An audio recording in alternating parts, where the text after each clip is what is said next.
you use the word elite male. So what's the definition of that? Most people will live their life dying slowly for something they would never have given their life for. But the greatest life that you can live is running towards purpose.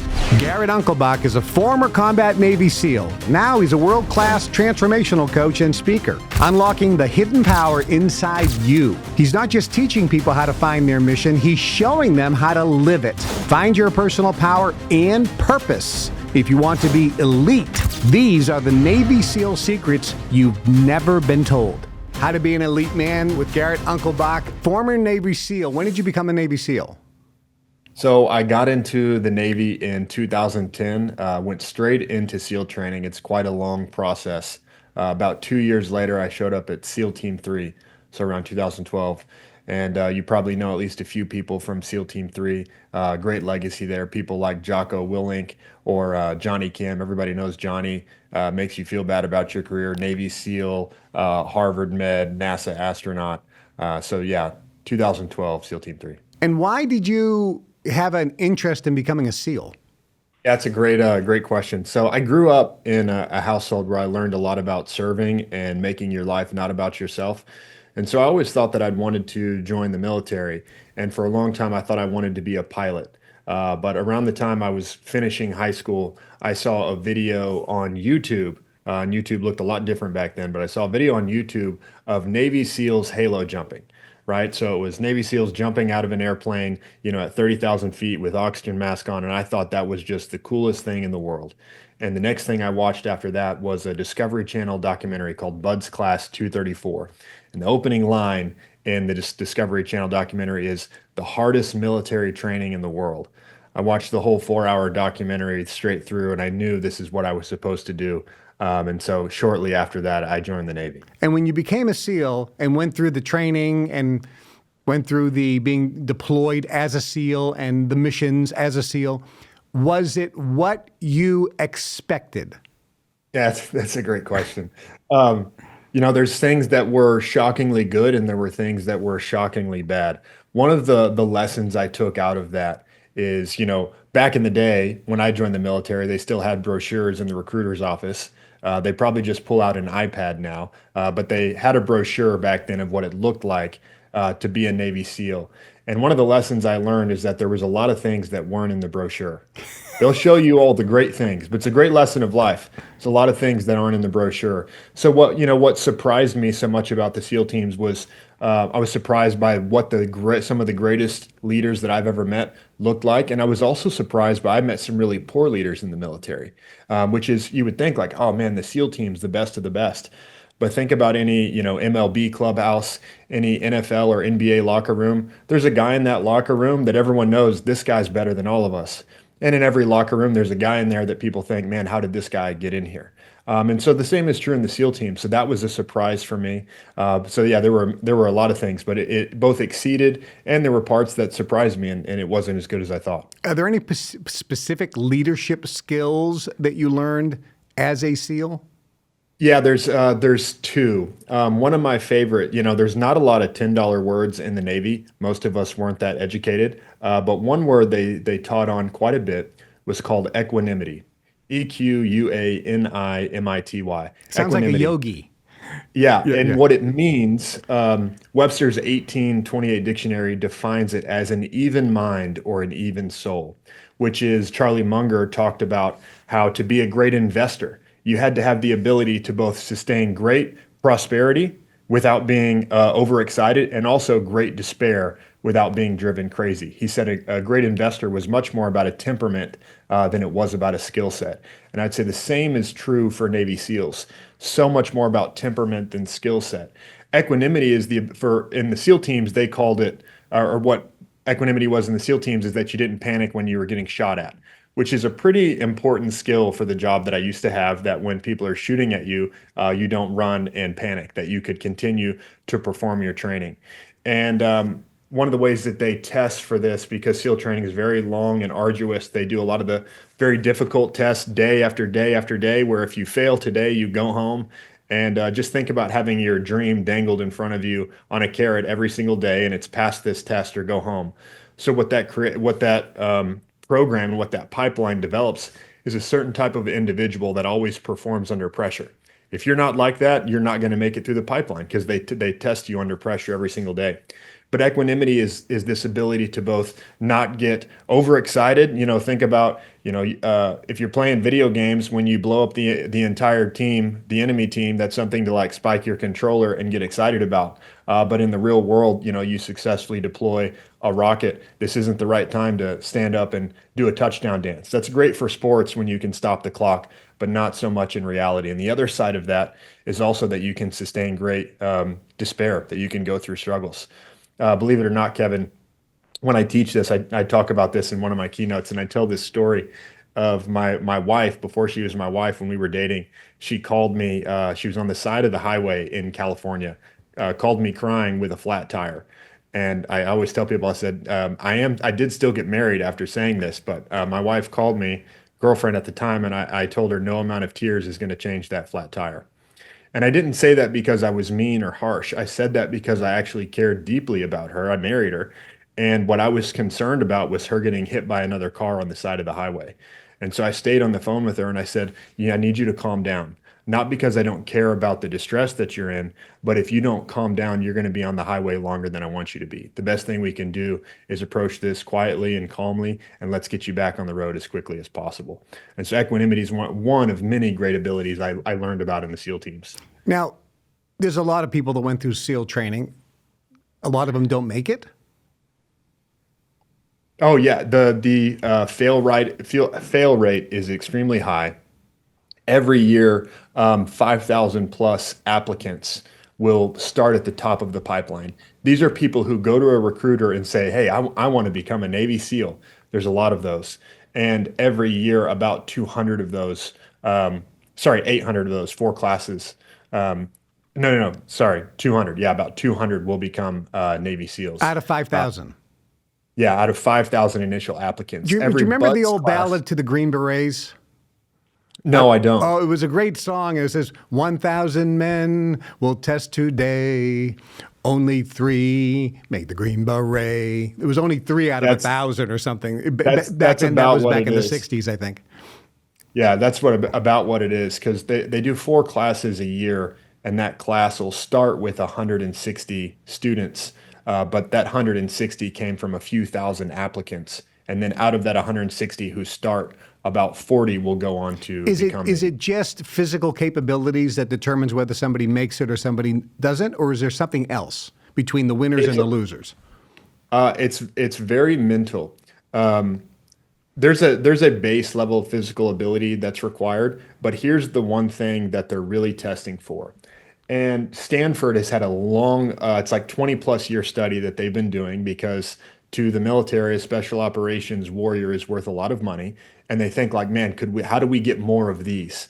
And just caveat to that, one of the lines you hear in SEAL training is the Master Chief. He'll say on day one of training, he'll say, "SEALs aren't made, SEALs show up to be trained," which I think is a peculiar line. Understanding that we don't make you, you're a certain type of person that shows up here and will shape you into who you're supposed to be.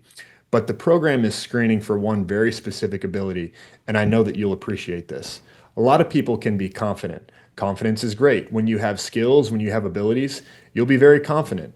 Confidence is I made 100 free throws. I know I can make another one. But resilience is it's you would think it's similar to confidence. It's actually pretty close to the opposite. Resilience is I've missed 100 free throws in a row, but I know I can make the next one. And there's a big difference between resilience and delusion. We've all met people that they think they're going to be something, they think they can become something that they're not. And it's really about what your identity is, what you have inside of you. When you're working for people to praise you, when you're working for people to lift you up, as soon as this is where people quit, Kevin. People quit because this is like the question I'll hear from tadpoles all the time about SEAL training. They want to know how hard it really is. They want me to like truly quantify it for them, and they'll say, "Well, is it as hard as this? Is it as hard as that?" And here's the reason that they're asking. They're trying to get a good estimation of the difficulty so that they can determine if they could make it or not. For example, while I ran a 100-mile race, is it as hard as that? Because here's what people want. People want certainty. I'm willing to try SEAL training if I know that I could make it. And so if I ran a 100 miler, I could have certainty that I could make it through SEAL training. But the program puts you into this place where you'll never get an amount of certainty that you can make it. Most people quit not when they think they don't have a chance of success anymore. What SEAL training screens for is the type of person who will go all the way to the very end. It doesn't matter if I think I'm going to make it or not. I will give my best effort. I'll draw 100% of what's inside of me and put that into the program. So resilience is a type of person. If you understand what resilience is, it's the ability to return to form very quickly. So when you're a resilient person, you can go through failure, you can go through mistakes, and you can snap back to who you are very quickly. So the line you said that we don't train SEALs, SEALs show up. Yeah. Right? Okay. It sounds like the old statement that says leaders are not born, they're made. But the opposite of that, it's almost like leaders are born. They're not made. So would you say that it's like an innate something that people either have or they don't have? Yeah, I think it's an unknowable combination of both. That there, I can, because so I have a 4-year-old daughter, and I see qualities in her that I'm like, man, there's things about me that she's just like me. But I also look back at my life and how I'm a product of some of the choices that I've made. And that's true. You see it in twins. It's like you can have twins who one becomes very successful and one goes down a different road. So it is both a combination of what's in you, but then what you do with it. When it comes to leadership, the guys and women who made and became a SEAL, now in that group, some leaders kind of rise to the top and other ones just never experience leadership ability. Yes or no? Say that question again. Okay, so you take all the people that actually made it, all the SEALs, part of your team. Some of them are natural leaders and have better leadership abilities and skills and qualities, and others just are more followers. Yes or no? Oh, that's 100% true. There are two different types. Like I could categorize it in a lot of ways, but there are two different types of SEALs, and they even say this in SEAL training. They say you're either smart or you're hard, right? You better be one or the other. If you're smart, you'll learn how to avoid some of the pain. If you're not the smartest of guy, you better be willing to carry an extra sandbag. And so there's a combination of intellect and grit and resilience that makes a combination that's capable of doing that job. So now let's come out of SEALs into the real life. You train people today. You've worked with major corporations. You take people from all over the world and you train them to be an elite male, a masculine leader. How do you take a person in the real world that maybe doesn't have it? It's not innate to them, and make them better. Yeah, let's talk about maybe three different things. Number one, I would talk about growth or the desire to grow. And it really comes back to like when I coach people or I coach organizations, you'll know this, Kevin. It really is where the foundation of where it starts. The question is, what do you want? If you can't tell me what you want, I can't help you. And the people that I work with are people, this is a requirement for me. If you want me to coach you personally, if you want me to coach you as a team or an organization, I won't work with you unless you tell me you want to be the best version of you that you can possibly be. If I asked you about your own life, Kevin, and I said, how much of it do you want? Do you want 90% of it or do you want 100%? I don't know how to work with you if you can't tell me you want 100. And one of the beliefs from my own life, this is something I heard all the time. My parents would say this to me. They say you can have anything you want in life if you're willing to pay the price for it. Right? So you've got to have a desire to grow and you've got to be willing to pay the price for it. That's growth, I would say, is one of the first things I'm going to focus on with people. Number two is helping them really understand what their purpose is. And you can believe that a man chooses his purpose, or you can believe that a purpose is assigned to you. The way that I look at it is I think it's a combination of two things. There's a character in the Bible that I really love. His name's Joseph.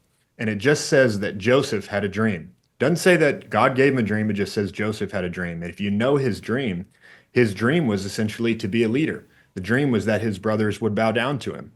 Well, he holds on to that dream for over 13 years, finally makes it into a great position after 13 years of terrible struggle. And then after another 7 years, his brothers come to him and they end up having to bow before him. It was a dream that he had, but it wasn't his purpose. And I'm telling this story very quickly. Joseph's actual purpose was to save all of the Israelites from starvation and famine.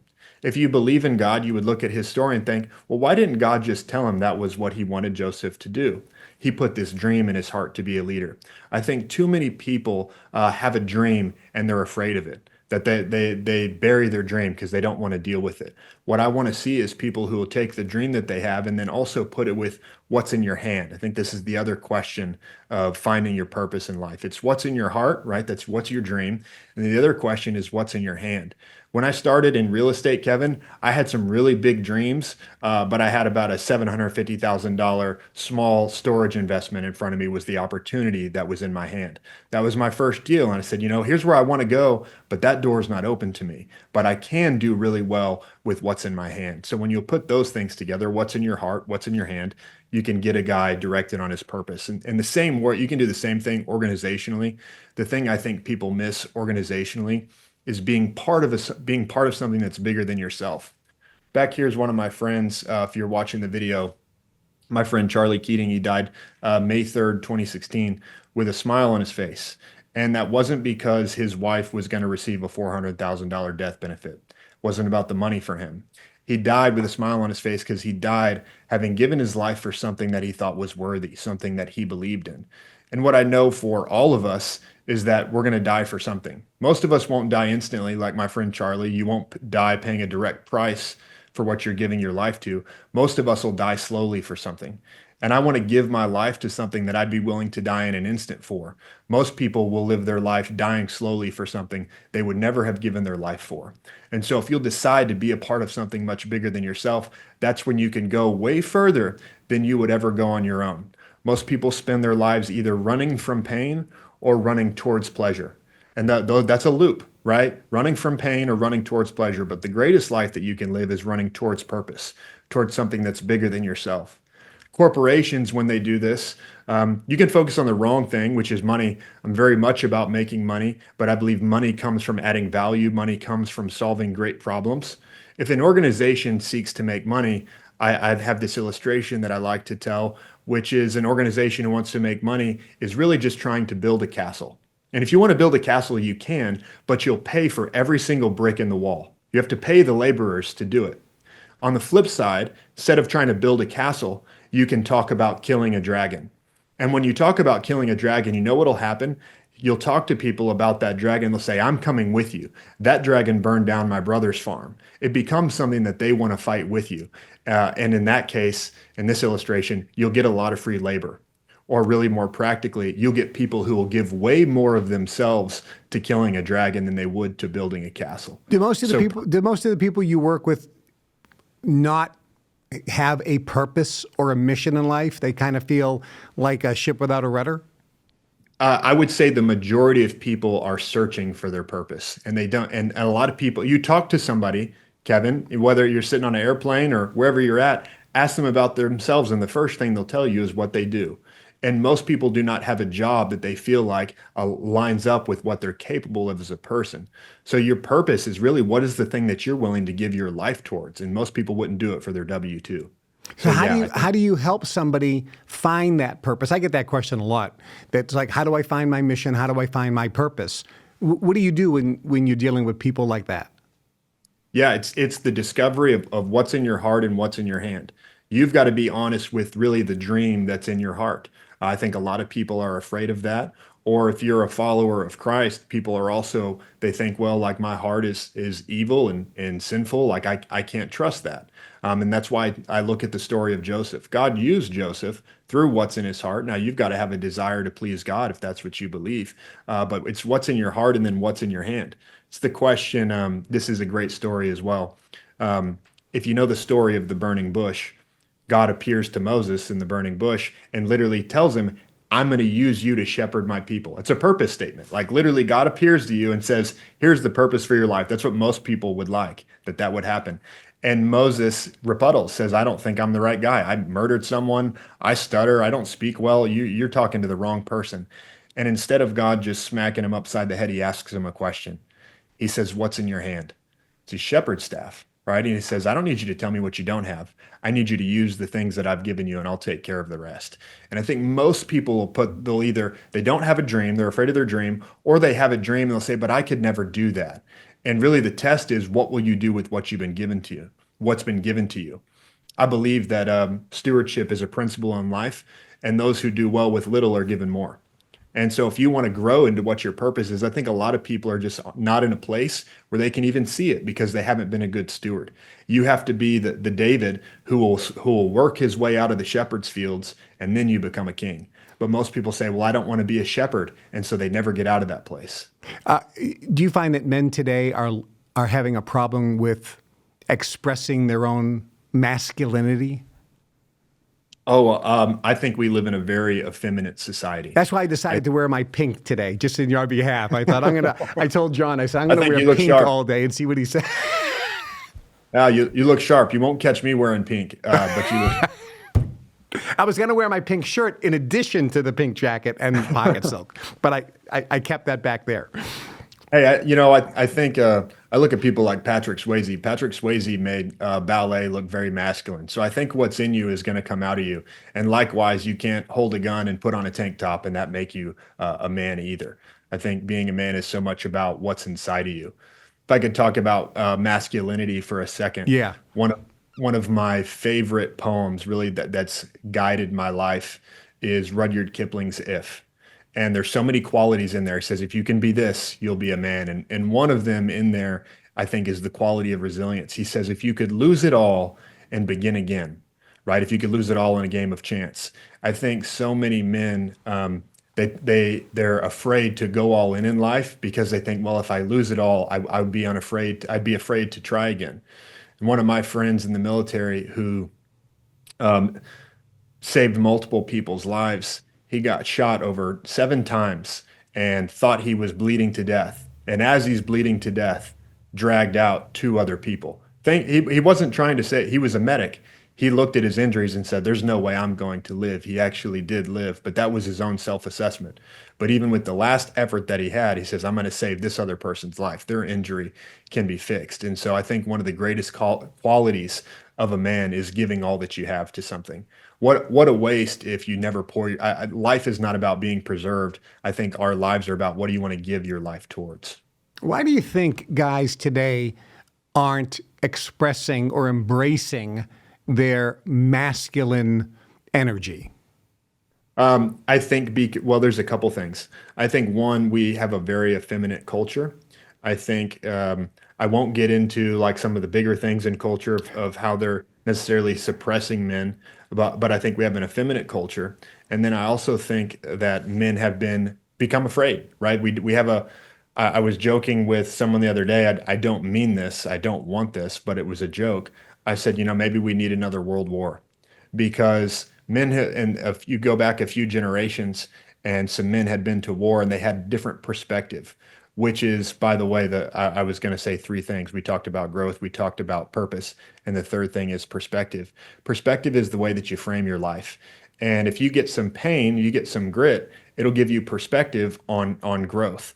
I think men aren't becoming men because they haven't been through the things that transform them. SEAL training, right? They said SEALs show up to be trained, but I wasn't a SEAL when they got there. They took away some of the things off me to help me grow into who I needed to become. Perspective is when you deal with a little bit of pain, well, the next time you have something that's painful, that doesn't seem so bad. It's like I've dealt with something worse. The reason SEAL training is so hard is that when you go into combat, you think, well, I've already been through something that's worse than this, so this isn't so bad. Perspective, I think, is what'll shift men into having a perspective of what do I want out of life, but also having a perspective of some difficult things. Really what I'm saying, Kevin, is that I think most men today are soft. What should a guy do, or what do you teach or tell a guy to do to start releasing or embracing that masculinity that is inside him? Yeah. So what's one of the things that really puts a man in that position is having a family, right? Having a wife, having children, realizing I'm responsible for somebody besides myself. And it comes back to purpose. If a man and this is really some of what's wrong with the red pill society today, which is what a lot of people would consider masculine, which is, hey, make as much money as you can, be with as many women as you can, make it about you. That I don't think that's masculine. Here's what I think is the difference, and this is about being a man. Here's the difference between a barbarian and a warrior. Barbarians are people who are strong, people who are tough. You've probably met plenty of barbarians in business. These are guys who have power and the ability to take. The difference between a barbarian and a warrior is warriors fight for others, right? I think it's what fighting for this country meant to me. I felt like I was born with a certain capacity, an ability to do a job that many people can't do. But I wanted to do that not to show how strong that I was. I wanted to do it for all the people who I knew couldn't do it. I have to do this for them. And in the same way that a man grows when he has a wife, when he has children, it's having a sense of duty and purpose, which will make you grow into the best version of yourself. Men are acting like little boys because they're letting their wives take care of them. Men are acting like little boys because they have no sense of duty and culture.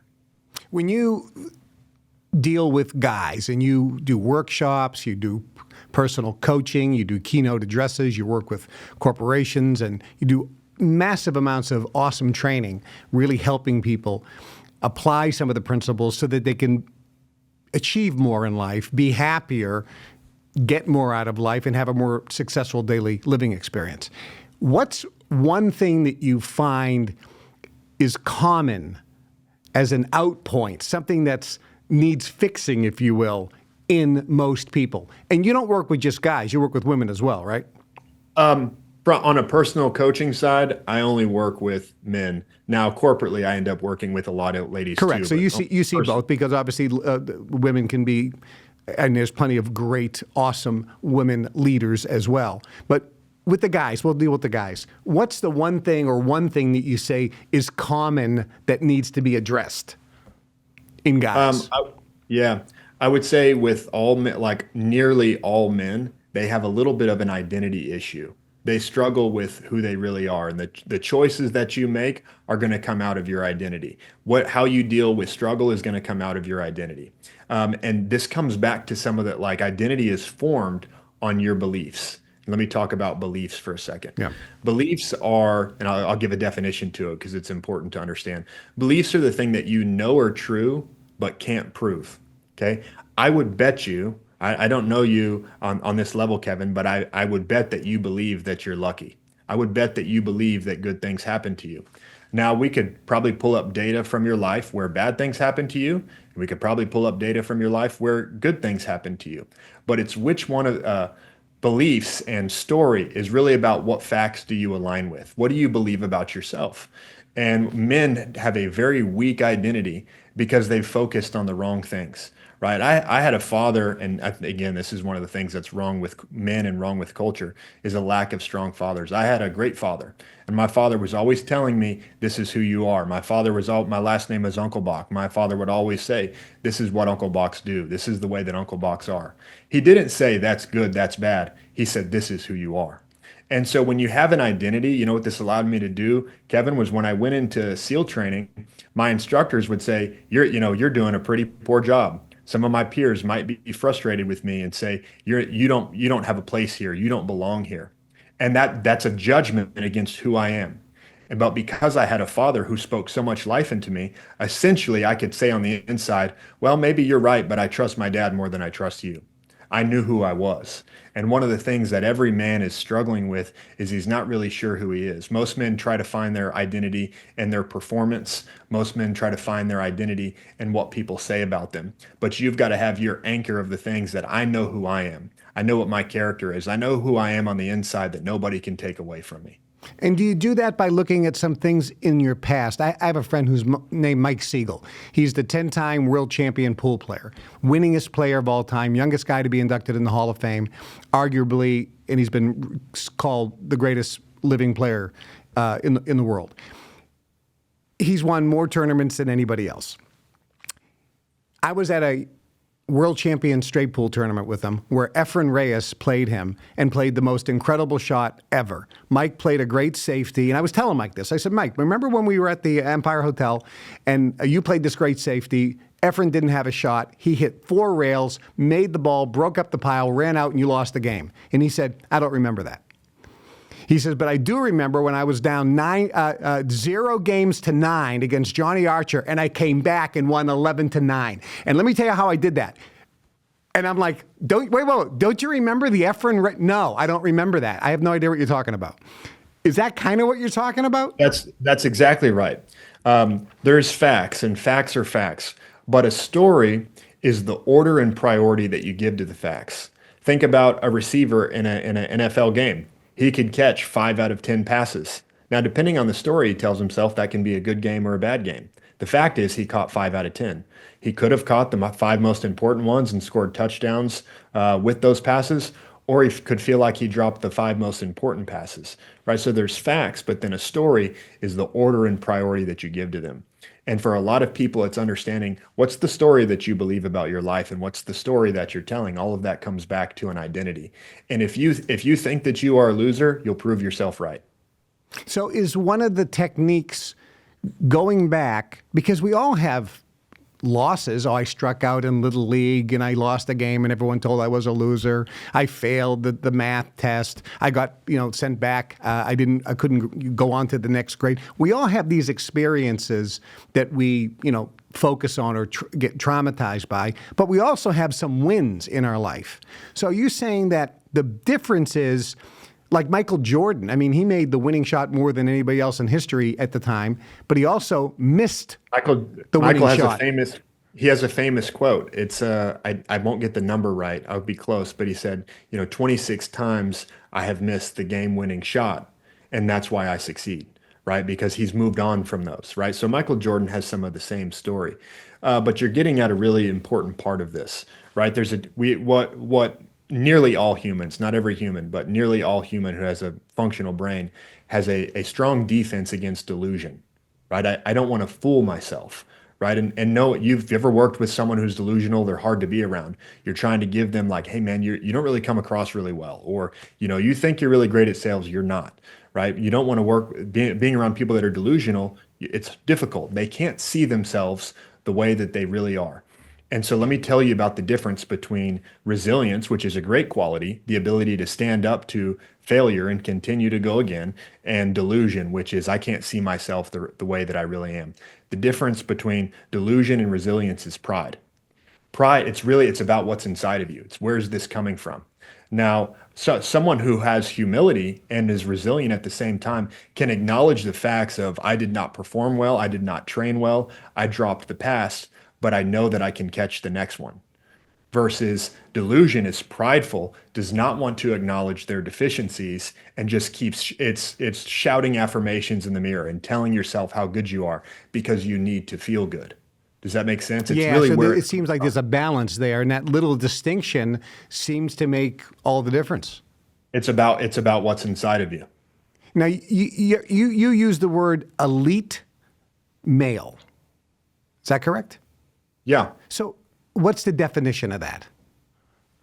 Because a lot of guys are like that. And John and Trey were like going, elite male, we like that. So what's an elite male? I would tell you, I'll tell you where it starts. To become an elite man, and you may have different ideas, different dreams of what an elite man is, but I can tell you some things that every elite man has. Every elite man is a great leader of himself. If you can't lead yourself... Well, hold on. Say that one more time. And the reason why I want you to say this is because there's a lot of people that are watching that listen to my audio course, Patent on Leadership. And one of the things I say I love Patent on Leadership. Yeah. Remember the book? I did a whole audio series on it.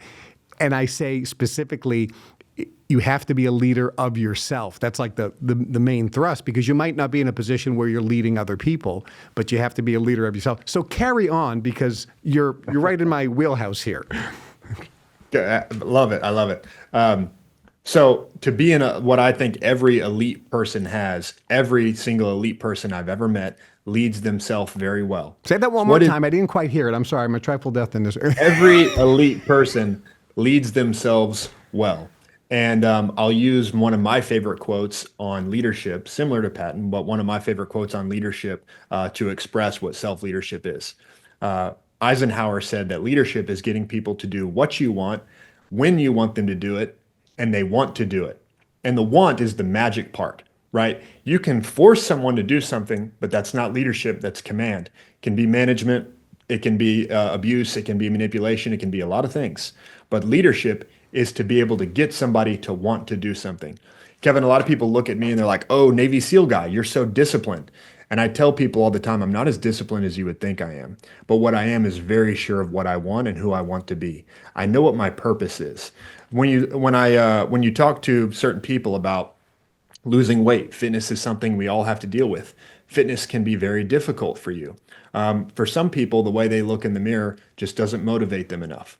But I could talk to a woman who's out of shape, and if she had been through an issue where she struggled to save her children's lives because of her lack of fitness, her mindset around fitness has changed dramatically.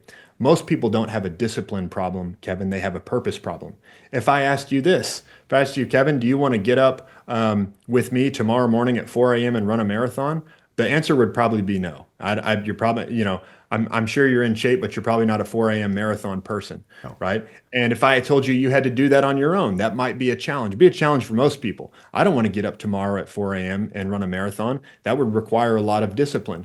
But if I told you that if you don't get up tomorrow at 4 a.m. and run a marathon, something terrible is going to happen to your family, most of the people in your audience could do it. Right. And so it's not a discipline problem, it's a purpose problem.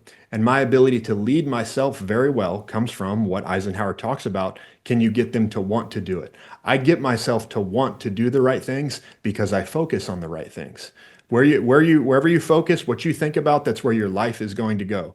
So I don't sit here and like mentally pump iron and talk about how tough I am. I think about what matters most to me, and that's how I lead myself. So I could talk a long time about self-leadership, but I would say self-leadership is the thing that elite people do very well. You mentioned something that's an axiom. We're either motivated to avoid pain or motivated to gain pleasure. Yes. But you pointed out something brilliantly that said neither is really the major one. It's to be on purpose, right? So yes. So most people are familiar with Maslow's hierarchy of needs, right? Maslow's hierarchy of needs. Hey, at the bottom, if I hold you underwater, you will be more motivated than ever in your life to get out from underneath that water so you can breathe again, right? You'll fight very hard for it until you get it. I've never met anybody to this day who has a lifetime supply of oxygen bottled up in their basement. They breathe in what they need and they don't search for any more. The same is true with water and food. If you're very thirsty, you'll fight hard for water. If you're very hungry, you'll fight hard for food. But 100 cheeseburgers isn't much better than 20 cheeseburgers, right? There's only so much that you can consume. And money, as I'm sure you know, Kevin, is much the same way. And all of these levels, and even in relationships and feeling a sense of love and belonging, all the things that are in Maslow's first 4 levels, he writes it. If you read Abraham's whole paper, he writes about this. All the things in the first 4 levels, the more you get of them, the less you desire of them, right? So the more air I get, the less I desire it. More food I get, less I desire it. More money, more relationships I get, the less I desire it. But his top part of the pyramid, what he calls self-actualization, what I'm talking about in purpose today, he says that the more you get of it, the more you desire it. And when you look at people in life who have found some success and it feels like they just keep accelerating, they keep going faster and faster, how does he just keep winning? How does he just keep growing on to the next level? It's because they've gotten into this category where they've tasted something that the more I get of it, the more I want of it. And that is the infinite path. That's what I'm talking about. Instead of running from pain, if you're running from pain, if you run from a grizzly bear, and you can't outrun a grizzly bear. They run like 35 miles an hour, but we'll just pretend he's injured and you outran him. Eventually, when you did outrun him 2 miles later, you're lost. You have no idea where you are. You've just been running from something. And chasing pleasure is the same thing. It'll take you to somewhere you didn't want to go, and then you start asking the question, right? Like you took the job for the money, and then you ask yourself the question many have asked: how did I get here? Why am I in this place? But when you're going after purpose, that's something that you can go after for forever, and you'll continue to grow along that path. And what's the difference between purpose or mission, sometimes that word's used, and the dream? That big thing that is so big it would almost take 3 lifetimes to accomplish, your vision, your dream. And you hear people like Stephen Jobs, they have a dream. People have a dream, and that's what seems to motivate them. beyond just attaining things or acquiring things. It's bigger than themselves. Is that what you're talking about? Yes. Well, let's talk. People use a lot of, and I know you know this because you're in the leadership speaking and teaching space. People use a lot of different language around vision and mission. I want to share my terms Yeah. with you first. So vision is the big thing, is the way that I see it. If we talk about what's behind me, the American flag and the military, the vision was protect and defend freedom and democracy. It's the big thing. It's what it's really all about. And then the mission, the missions that I would go on is, hey, go here, rescue this person. Go here, destroy this target. Go here, kill this person. The mission was a really clear statement where you read it and it's like no one was wondering, what does that mean? We read the mission statement, everyone knew exactly what it meant. And many of those missions wasn't necessarily something worth dying for, but the mission served the vision, and the vision absolutely was. The vision is what was worth dying for. And we could see how the clear mission statement, the mission served the vision.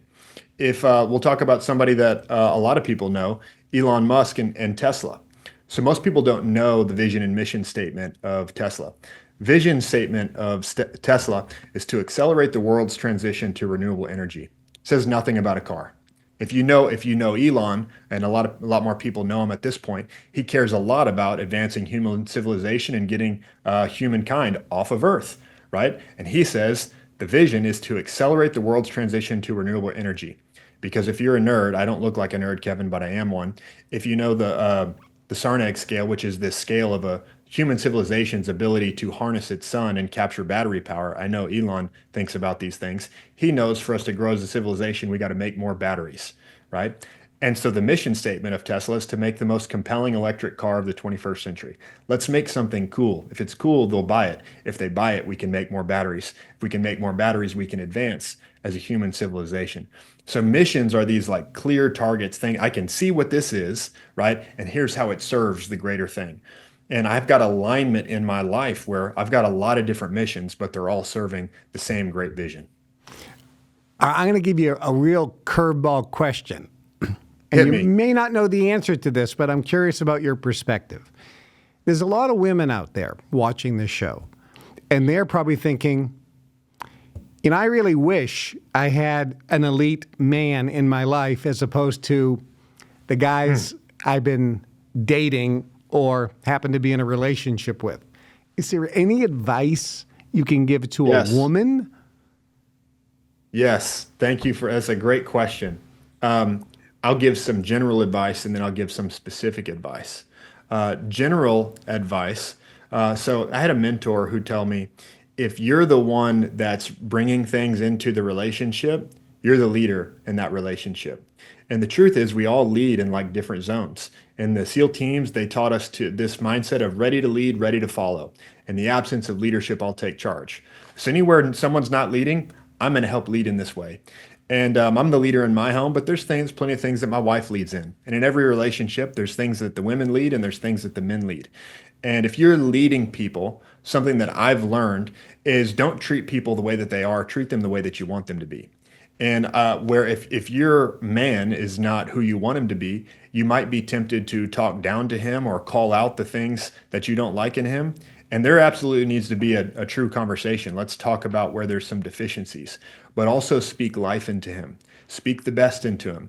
My wife is I was strong when I met my wife, but she's helped make me stronger. And that's a leadership principle, to speak life into people instead of to speak negativity into them. Treat them the way you want them to be, right? I talk to my kids the same way. So that's some general wisdom on leading people and helping people grow to the next level. And then for women with men, other wisdom I would give is find the places, and this is, this from business, Kevin, right? I'm in the middle of a large startup journey right now, and take people who are really great at something and put them in the thing that they're great at, right? And I would say with a woman and her man, there's things that a woman's really great at. You bring that to the relationship, and then highlight the things that the man is really great at, and let him bring those things. And don't ask him to be the things that you already are. I'm not trying to make my wife like me. My wife and I are about as opposite as it gets. She's like all smiles and fun and talks all the time at the party. I'm like serious, I'm not angry, but people think I'm angry when they look at my face. I'm just focused on something, right? I actually will smile if you talk to me, but basically the opposite of my wife. I'm not trying to make her like me. She's all the things that I'm not. And so I let her have her strength and I have mine. Okay, and give the advice to the guys who are watching who are thinking, maybe I'm not the elite man yet. What's one thing that they can do to kind of start elevating themselves? What I would say to every man is that there's way more inside of you than you think there is. I've done SEAL training with a lot of men. I also had a bunch of guys from Wall Street and Goldman Sachs come out and do SEAL for a day training. I lead a group where I speak to over 400 men every Saturday in this one group that I lead. Kevin, I get to work with a lot of people. And I've never met somebody that I looked at them and I said, wow, you've just completely maximized your potential. I've not met one yet. I've met a lot of people, and every person, even people that I look up to, I see how there's more in them. And so if you'll see a little bit more in yourself and decide I'm going to grow into that, that's when the world becomes your oyster. As it's Grit by Carol Dweck, right? It's Growth Mindset by Carol Dweck, understanding that I can grow, that I can get better. And so I would say to every man, stop settling. Garrett, I could keep you on for another 2 hours. You are fantastic. Everything you said was brilliant. There are so many nuggets of gold in everything that you presented here today. Our viewers and listeners are going to really benefit. Thank you so much for being my guest. I appreciate it very, very much, and I'm looking forward to having you on again very soon. It was a pleasure. Thank you for having me, Kevin. If you love this show, I know you're going to get great value out of my episode, What Men Do Wrong in Relationships and What Women Do Wrong in Relationships from a man's point of view. Prepare to get your buttons pushed and also gain some potentially life-changing information. And don't forget, if you're enjoying our shows, subscribe. It's an easy, no-cost way to support us. Also, check out my new website, KevinTrudeau.com. Guys, pay attention. Women, leave the room. This is about men. What every man, does wrong in a relationship.